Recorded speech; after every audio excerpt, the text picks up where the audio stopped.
G'day everybody, how you going today? It is so good to see you. I do hope you are super well. Today we're talking about the ongoing drama with firmware 3.0 for Z8. Now of course, some people are drumming up some drama because, well, that's how they do business. At the end of the day, I don't see it that way at all.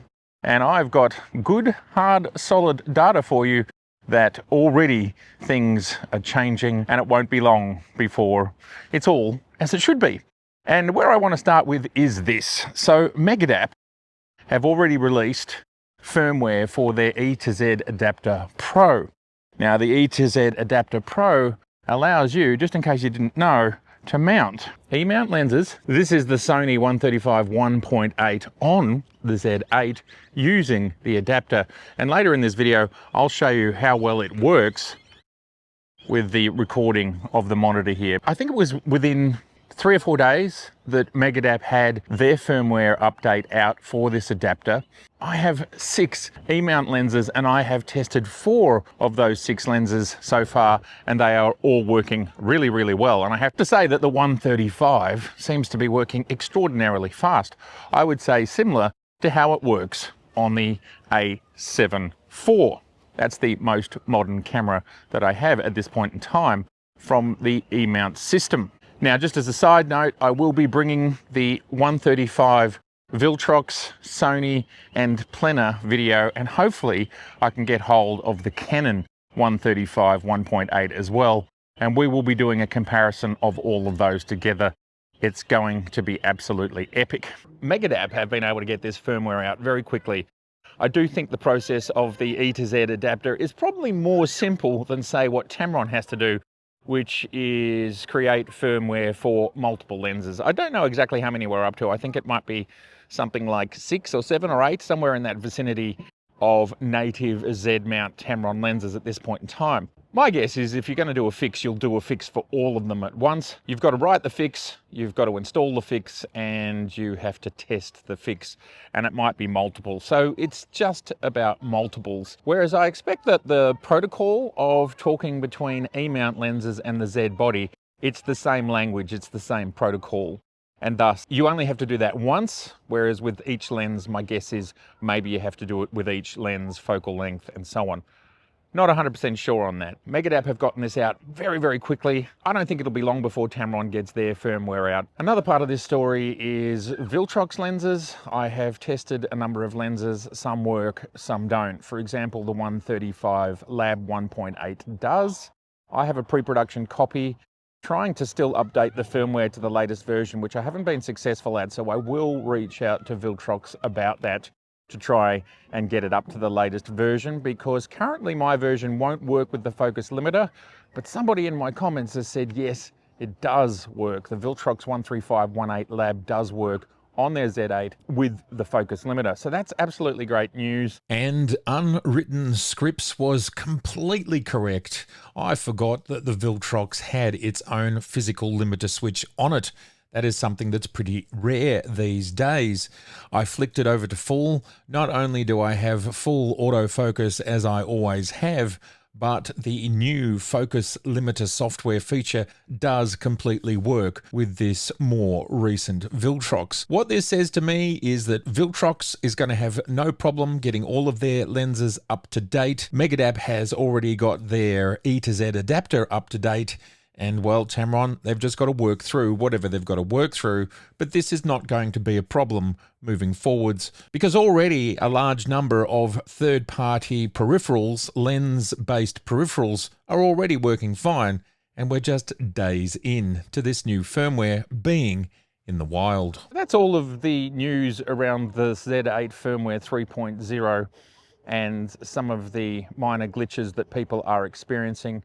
My sense of it is it will be all fixed pretty soon and it will be business as usual. And if anything, this new firmware update has seemed to make the ETZ adapter even more reliable across more lenses. I'm pretty pumped about the ongoing support that Megadap is doing for this adapter. It can make us feel really confident that modern firmware And high quality modern lenses like the 135 1.8 have no problem not only working, but working really well. And that includes full AF, full aperture control, and in-body image stabilization. All right, let's turn this little beastie on, and I'm gonna take some focus tests here, and so you can see what I'm doing of the tree. So we're gonna record here. This is the Hollyland video transmitter. So not only can you transmit wirelessly, but it's also an HDMI monitor, but it also records MPEGs, not super high quality, but MPEGs enough for us to see what we're doing here onto a little SD card slot. The Sony lens is super quiet, the focus is super fast, and oh, we've got a high res zoom on as well. That's pretty cool. So we could actually, yeah, well, that's yeah, I mean, that is, so in this mode, you don't have to press a button. It just focuses however it wants to.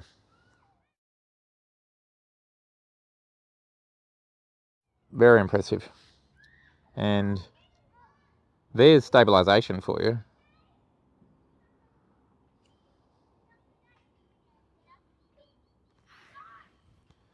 And there's handheld stabilization. So you can see here, I'm handheld, and that is totally still. So, yeah, very impressive what you're able to achieve here. Ground, tree, and that's happening because we're in AFF, which means it's doing it for me. I don't even have to do anything. Well, let's do it along this fence here. So here's the fence here, there, here.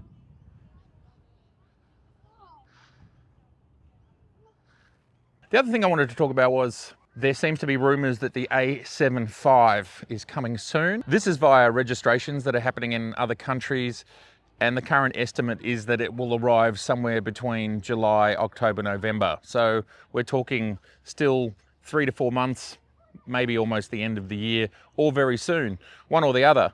Now, the reason I'm talking about this is the current speculation, and it sounds like just solid speculation, and this is coming from Sony Alpha rumors, that it could be the current 33 megapixel or it could be 44 megapixels, and it might shoot at something like 20 frames per second. I would have thought 44 megapixels at 20 frames a second is too close to A1 territory, and I just simply can't see it going there. My best guess is that they will try and advance the 33 megapixel sensor that they have. The current one, which by then will be almost 4 years old, is a slow sensor. So rather than higher megapixels, which I just don't think is needed in this category, and especially at this price point, because there's something else I want to talk about, which is what is their entry-level professional camera.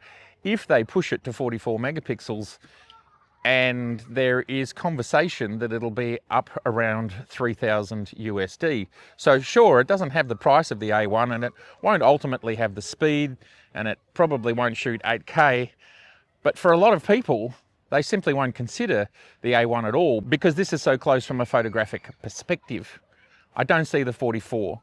The other thing I wanted to talk about is that price. If Sony do decide to come in at that 3,000 USD price point, what is going to be the professional entry-level full-frame camera from Sony? And to me, that's a really interesting question because, of course, I don't consider the A7C, A7C2 to be a professional level camera. It only has one card slot, not a great EVF, poor ergonomics, and doesn't have a full-blown mechanical shutter. And thus, what becomes their entry-level full-frame camera? So could it be that Sony decide to make something new? There's another camera that is pared down, maybe? Or will they do what Sony does, which is basically drop the price of the A7 IV, and that becomes their option for an entry-level full frame? Based on history, Sony are very good at keeping their older models going. The A7 III is still on sale, and it is a very popular camera. So you could see the A7 IV fitting exactly the same place. So is that going to be what happens? That basically their full frame entry mirrorless becomes a second generation? Look, I wouldn't be super excited about that because as we can see when you compare it to the R6 II and the Z5 II, they're all very similar cameras. They've all got similar levels, yet the Z5 II is very affordable. Of course, the A7 IV might drop price significantly, but I don't think it's going to drop price below the Z5 II. And let's keep in mind that the Z5 II is still at its launch price. It hasn't even begun to be discounted yet, so it is going to become even more affordable as we head towards the holiday season. Look, it's an interesting future, and there's some interesting things that are going to go on with pricing and stock. Of course, this is just a rumor. I really don't see it being 44 megapixels and running at something like 20 frames per second in RAW with a faster sensor.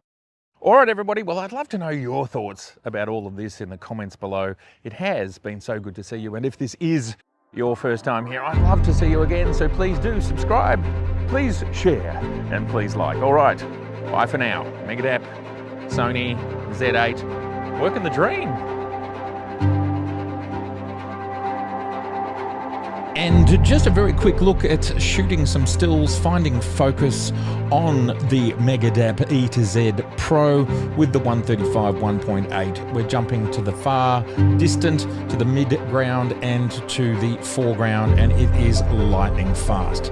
You can't want for more than that.